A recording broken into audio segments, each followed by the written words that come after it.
for making time for us for this brief interview.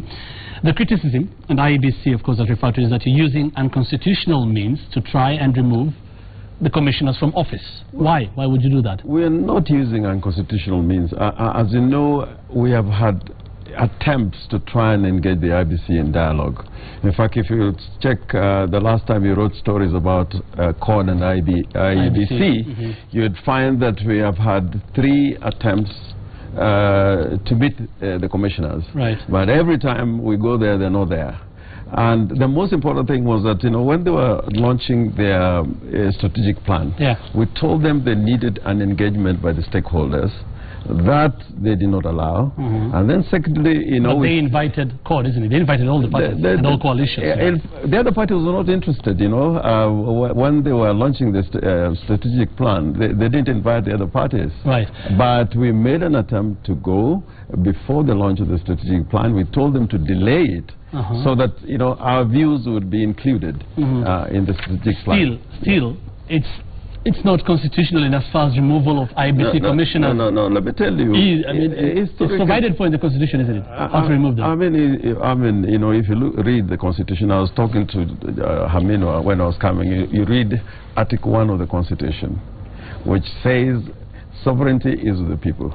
All the powers are delegated to Parliament, to the Executive, to the Commission. Right. If they do not exercise their powers in accordance with the Constitution, then citizens enjoy political rights. Okay. And those rights are supposed to be used to exert influence on the decision of the day. Right. The citizens, by citizens, I'm sure you're talking about CORD supporters, isn't it? No. I mean, if you went there, they were not just CORD supporters. And yes, we've had even the churches recently talk about IEBC. We'll come back to about... And the trade union. We'll come back to issues of legal channels of removing these commissioners from office. Yes. But first, what would you say is your main concern with IEBC? What is the problem?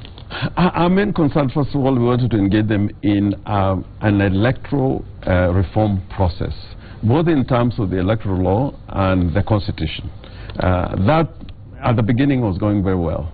And somewhere in the middle, they said, no, that is not within their province.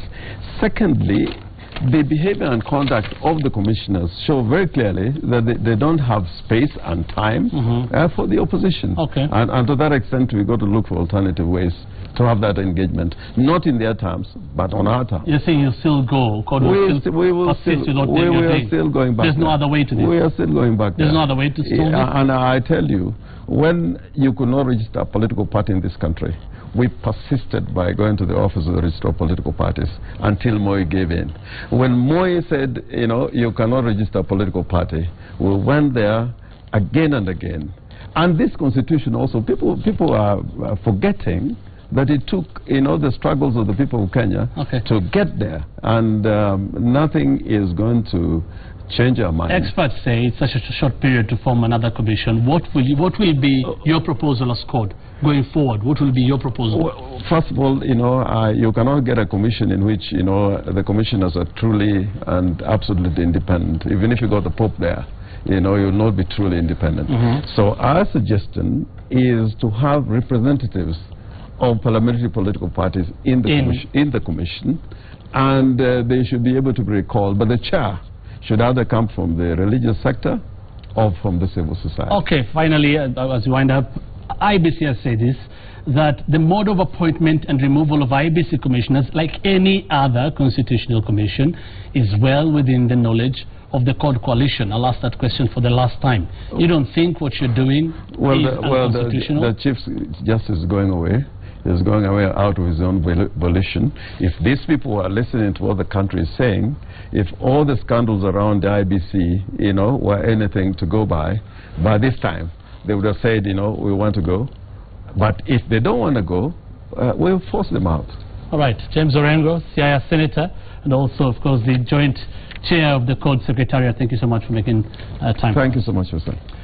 Hundreds of travelers and motorists spent the night in the cold following a traffic snarl-up on Mombasa Road. The gridlock that stretched for more than 30 kilometers from Athi River to the Machakos standoff was caused by striking long-distance truck drivers who abandoned their vehicles on the road. Wilkis Sanyabwa brings us that report.